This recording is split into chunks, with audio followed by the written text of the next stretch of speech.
Hello friends, આજે આપણે જે સ્લીવ ડિઝાઇન જોવાના છીએ તે ખૂબ જ ઇઝી, ખૂબ જ ફટાફટ અને છતાં પણ લુકમાં ખૂબ જ સરસ લાગે તેવી આપણે 3/4 સ્લીવ બનાવવાના છીએ. આ સ્લીવમાં ડિઝાઇન બનાવતી વખતે જે ટિપ્સ આપી છે તે તમને ખૂબ જ પસંદ આવશે. પૂરો વિડીયો સ્કીપ કર્યા વિના જોજો. તૈયાર લેન્થ 16 ઇંચ રાખવાની છે, માટે 15 ઇંચની સ્લીવ કટિંગ કરેલી છે. 1/2 ઇંચ ઉપરની સાઈડ સિલાઈમાં જશે અને 1/2 ઇંચ બોટમ સાઈડ સિલાઈમાં જશે અને આપણે જે ડિઝાઇન બનાવવાની છે તે 2 ઇંચની બનાવવાની છે, માટે 16 ઇંચની સ્લીવ રેડી થશે.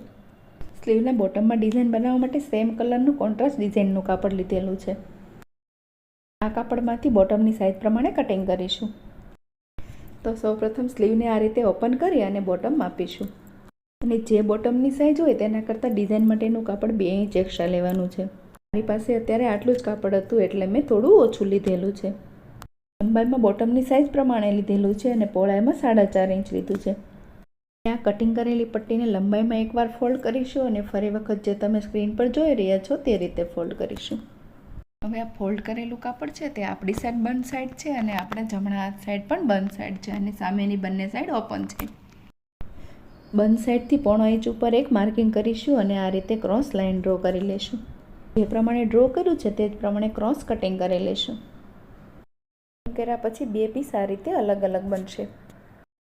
બંને પીસને આપણે સિલાઈ લગાવી અને પલટાવવાના છે. હવે જે આપણે ટ્રીક જોવાના છીએ તે તમને ખૂબ જ પસંદ આવવાની છે. અને તમે પણ સિલાઈ કરશો તો તમે પણ આ જ રીતે કોર્નર બનાવી શકશો. એના માટે આ એન્કરની આંટી લીધેલી છે અને જેને છેડેથી એક ગાંઠ લગાવી લેશું.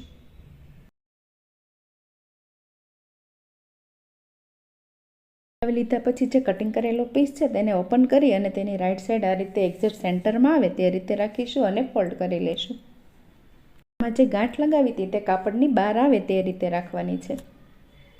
તે કટિંગ કર્યું હતું તે જ પ્રમાણે ક્રોસ સિલાઈ લગાવી લઈશું. સિલાઈ લગાવી લીધા પછી પટ્ટીને આ રીતે ઓપન કરી અને અંદર જે દોરો રાખેલો છે તેને આ રીતે ખેંચીશું.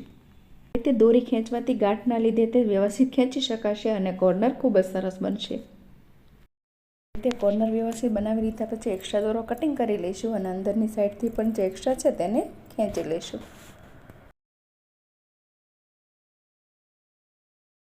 આ ટ્રીક કેવી લાગી અને જો પસંદ આવ્યું હોય તો મને કમેન્ટ કરીને જણાવો.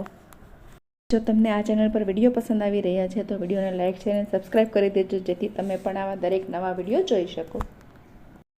તે બીજો પીસ પણ રેડી કરી લેશું.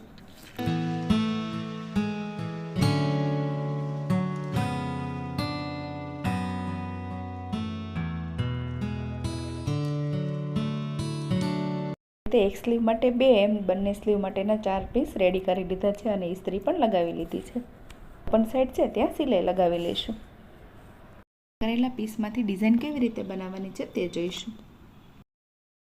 ડિઝાઇન બનાવવા માટે સૌપ્રથમ સ્લીવને આ રીતે ફોલ્ડ કરીશું અને બોટમમાં સેન્ટર માર્કિંગ કરીશું. સ્લીવને અલગ કરી અને સ્લીવને ઓપન કરી લઈશું. જ્યાં સેન્ટર માર્કિંગ કર્યું છે તેની બંને સાઈડ રેડી કરેલા જે બંને પીસ છે તે આ રીતે વ્યવસ્થિત ગોઠવીશું. બંને પીસ રેડી કરતી વખતે બંધ સાઈડથી આપણે 1.5 ઇંચ અંદર લઈ અને ક્રોસ કટિંગ કર્યું હતું, તો અત્યારે પણ બંનેની વચ્ચે 1.5 ઇંચનો ગેપ રાખી અને તે પ્રમાણે ગોઠવીશું અને તેનાથી સ્લીવમાં ડિઝાઇન બનશે. આ રીતે પિન કરી લીધા પછી બોટમમાં સિલાઈ લગાવી લઈશું.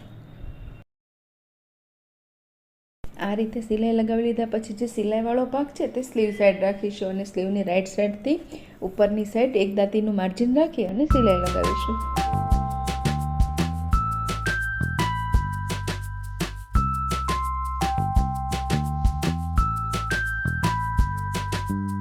તો તમે જોઈ શકો છો આ રીતે બંને સ્લીવ રેડી કરી લીધી છે અને નીચેની સાઈડ જેમ બંને આપણે કોર્નર બનાવ્યા હતા તે એકબીજાની ઉપર 1/2 ઇંચ જેટલા આવશે અને ત્યાં આ રીતે બટન લગાવી શકો છો, અથવા તો જો તમને હેન્ડવર્ક ફાવે છે તો તે હેન્ડવર્ક કરી અને સ્લીવને વધારે સારો લુક આપી શકો છો.